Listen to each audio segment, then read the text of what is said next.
آگے جا کر میں ایک قابل ترین ڈاکٹر بنوں گی۔ ایک اسٹوڈنٹ کو کانفیڈنٹ ہونا چاہیے کہ اس دنیا میں ہر ایک کام آسان ہوتا ہے، محنت ہر ایک کام میں لگتی ہے، تب انسان کامیاب ہو سکتا ہے۔ تو اب میں آپ کو نیٹ کے بارے میں جانکاری دینا چاہتی ہوں کہ میں نے کس طرح نیٹ کا ایگزام کوالیفائی کیا ہے۔ میں ہر وقت اپنے استاد کا کہنا مانتی تھی۔ جو بھی اساتذہ کرام مجھے پڑھاتے تھے میں غور سے اپنے اساتذہ کرام کی باتیں سنتی تھی۔ یہ آج میری کامیابی نہیں بلکہ یہ میرے اساتذہ کراموں کی کامیابی ہے۔ ڈاکٹر بننے کے لیے سب سے پہلے آپ کو میڈیکل اسٹریم پکڑنی ہوگی۔ 11th اور 12th آپ کو اچھی طرح پڑھنا ہوگا۔ نیٹ کا جو سلیبس ہوتا ہے وہ 11th اور 12th کا ہوتا ہے۔ نیٹ کا ایگزام دینے کے لیے کم از کم 50% مارکس ہونے چاہیے، تب آپ نیٹ کا ایگزام دے سکتے ہو۔ ڈاکٹر بننے کے لیے آپ کو نیٹ کا ایگزام پاس کرنا ہوگا۔ 12th میں آپ کے پاس فزکس، کیمسٹری، باٹنی اور زوالوجی ہونی چاہیے۔ عمر کم از کم 17 سال، زیادہ سے زیادہ 25 سال ہونی چاہیے، تب آپ نیٹ کا ایگزام دے سکتے ہو۔ فزکس، کیمسٹری اور زوالوجی سے سوال پوچھے جاتے ہیں جو کہ آبجیکٹو ٹائپ میں ہوتے ہیں۔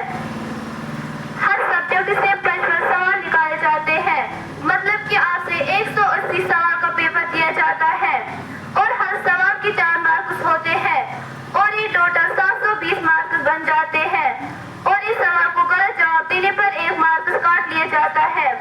اگر آپ جنرل کیٹیگری کے ہو تو آپ 9 بار ایگزام دے سکتے ہو اور اگر آپ OBC یا SC کیٹیگری سے تعلق رکھتے ہو تو آپ 14 بار یہ ایگزام دے سکتے ہو۔ نیٹ ایگزام کو ہم کیسے اپلائی کریں؟ سب سے پہلے آپ کو اس کی آفیشیل ویب سائٹ nta.nic.in پر وزٹ کریں۔ وزٹ کرنے کے بعد آپ کے سامنے ایک فارم آ جائے گا، جیسے کہ آپ کو اپنی جانکاری اس میں فل اپ کرنی ہوگی، جیسے کہ آپ کو اپنا فوٹوگراف اور لیفٹ ہینڈ کا تھم پرنٹ دینا ہوگا اور 12th کا مارک شیٹ اور ڈاکیومنٹ اپلوڈ کرنے ہوں گے۔ ساری پروسیس کمپلیٹ کرنے کے بعد فیس دینا ہوگا اور کنفرمیشن پیج پہ پرنٹ نکالنا ہوگا۔ لگ بھگ 70% کے سوالات NCERT کے سلیبس سے ہی آتے ہیں۔ ریفرنس بک سے کوئی بھی ٹاپک آپ گہرائی سے سمجھ سکتے ہیں اور مشکل سوالوں کو حل کر سکتے ہو۔ فزکس کے سوال بایولوجی اور کیمسٹری سے تھوڑے سخت ہوتے ہیں۔ NCERT کے سبھی ٹاپک اور کوسچن اچھے سے پڑھیے، اس کے بعد ریفرنس بک کی مدد سے ان کو اچھے سے سمجھے۔ کیمسٹری کے سوال نہ زیادہ آسان اور نہ زیادہ مشکل ہوتے ہیں۔ ہر ایک اسٹوڈنٹ کو چاہیے کہ پہلے وہ اچھی طریقے سے PVC اور TDC پاس کرے اور اس کے بعد نیٹ کے لیے تیاری کرے۔ بے شک ہر ایک کام مشکل ہے، ناممکن نہیں۔ ہمارے کندھوں کے اوپر بہت بڑی ذمہ داری اس لیے ہوتی ہے کہ ماں باپ ایک ٹیم بن کر ہماری خاطر بہت سارے دکھ اٹھاتے ہیں۔ بس ہمارے ماں باپ کا یہی مقصد ہوتا ہے کہ میرا بیٹا یا بیٹی تعلیم حاصل کر کے ایک کامیاب ترین اور نیک انسان بن کر اس سماج کی خدمت کرے۔ بچے ایسے ہونے چاہیے جو اپنے ماں باپ کا نام روشن کرے۔ نیٹ سلیبس کو اچھی طرح سے جانے۔ آپ کو پتا ہونا چاہیے کہ آپ کو کیا پڑھنا ہے۔ اپنے کنسپٹ کو اچھی طرح کلیئر کرے۔ پورا سلیبس نوٹ کرنے کے بعد اچھے سے پڑھیے۔ نیٹ پریپیئر کے لیے لمبے پلان کرے۔ پلاننگ کے بنا اچھے سے نہیں ہو سکتی ہے۔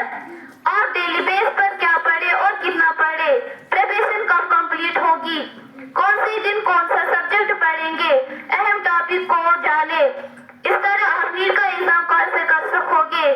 آخر پر میں آپ سے یہ کہنا چاہتی ہوں، مجھے بچپن سے ہی ڈاکٹر بننے کا شوق تھا۔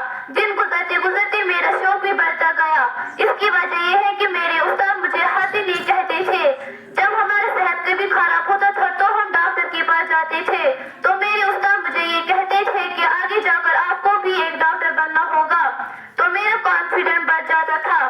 جب ہم ایکسکرشن جاتے تھے، راستے میں جو بھی ہاسپٹل نظر آتے تھے تو میرے استاد ہمیں یہ کہتے تھے کہ آپ اچھی طرح تعلیم حاصل کرو اور آگے جا کر ان ہاسپٹل کے ڈاکٹر آپ ہوں گے۔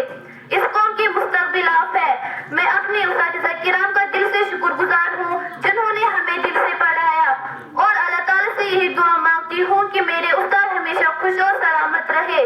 بالخصوص اپنے ہیڈ ماسٹر صاحب کا اور اس کے ساتھ ساتھ پورے اساتذہ کرام کا شکر گزار ہوں۔